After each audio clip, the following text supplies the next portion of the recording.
Long ago, before the time of ink on paper, before books carried stories across the seas, there lived a people who believed that names carried the weight of destiny. In this village, nestled between the whispering palms and the steady river, every name was sacred. A name was not merely spoken, it was lived. And so, when a wedding was to take place, the elders often said, "A bride may wear beads of coral, shells of the sea, or cloth woven in colors of the earth, but the truest bride would wear her groom's name upon her heart." This is the story of the bride who wore her groom's name in ink. In the village of Umuaka, there was a young woman named Adana. Her beauty was not only in the brightness of her skin or the fullness of her smile, but in her spirit. She was known for her laughter, which carried like birdsong across the village, and for her kindness, which was said to heal wounds deeper than any medicine. Adana was betrothed to Chike, a strong hunter who was admired by many. Chike's arrows never missed their mark, and his heart never failed in courage. Yet beneath his strength he carried a quiet fear that the bond of marriage could be broken by time, temptation, or the whispers of the world. One evening, as the sun dipped low and painted the sky with fire, Chike confessed his worry to Adana. "What if, one day, your heart is pulled away from me?" he asked softly. Adana, surprised, tilted her head. "And what if my love is carved so deep it cannot be erased?" she replied. The next day she went to the elder Scribe, a man who knew the secrets of ink and dye, of kola nut and charcoal, of marks that could outlast memory itself. She asked him for a gift, a mark upon her skin etched in the old way that would bear Chike's name. The elder Scribe warned her, "Child, ink upon the skin is not like beads upon the neck. Beads may break, cloth may tear, but a mark lives with you until your last breath." But Adana was not afraid. "If love is true," she said, "then let it live with me until the end." And so, on the night before the wedding, while the moon bathed the village in the silver light, Adana sat upon a wooden stool. The elder dipped his needle into the sacred ink, made from burnt palm kernels, indigo dye, and the tears of kola nut.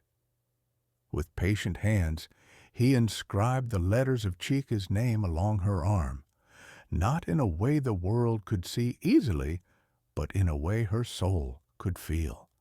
The next morning, as the drums of marriage echoed, and the dancers gathered with rattles on their ankles, Adana appeared before the village. She wore coral beads, yes, and a cloth woven with bright reds and golds. But when she lifted her arm and revealed the ink, the name of her groom etched forever, the people gasped. Some elders frowned. "This is not our way," they muttered, but others nodded slowly. "Perhaps this is a new way," they said. Chike's eyes widened, and for the first time, the hunter who never feared beasts, never feared the dark forest, felt tears sting his eyes. But as with every tale, joy often walks beside trial.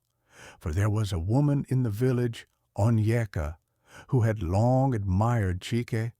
She believed she was the one meant to marry him, and when she saw Adana's ink, her heart burned with jealousy. That night, as the celebration stretched into song, Onyeka whispered to the people, "What if love fades and the ink becomes a curse? What if one day Adana regrets her choice? What then?" Her words spread like smoke in the wind. Soon whispers turned into doubts. Some said Adana had cursed herself. Some said Chike would one day regret being bound so tightly. Adana heard these words, and though her spirit was strong, Her heart trembled. She went again to the elder scribe and asked, "Did I do wrong to carry his name upon me?" The old man smiled. "Child, ink only tells the story you choose to write. If you regret it, it becomes chains. But if you cherish it, it becomes wings." And so Adana chose to live not with chains, but with wings. She carried her husband's name with pride. When he returned from the forest with game, she touched the ink and gave thanks. When storms struck their home and they huddled together in fear, she touched the ink and remembered her vow. The years passed. Children were born. Wrinkles kissed their eyes. Hair turned silver like the moon, yet through all seasons Adana's ink remained. Faded, perhaps, but alive. One fateful year, a sickness spread across the land. Chike fell gravely ill. The villagers feared he would not see another sunrise.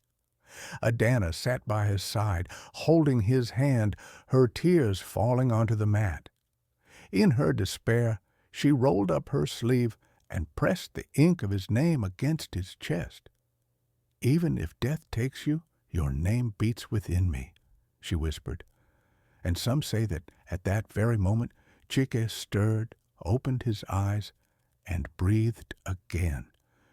The elders declared that her vow, written in ink, had pulled him back from the edge. From then on, no one doubted the bride who wore her groom's name in ink. Her story spread across villages, carried by drummers, by travelers, by storytellers like me. They say Adana and Chike lived long, and when at last the earth called them home, they were buried side by side. Her ink faded, but still visible, like a whisper of love that refused to die. Love is not in beads or cloth, not in feasts or festivals. True love is written upon the heart, and when chosen with courage, it outlives even time itself.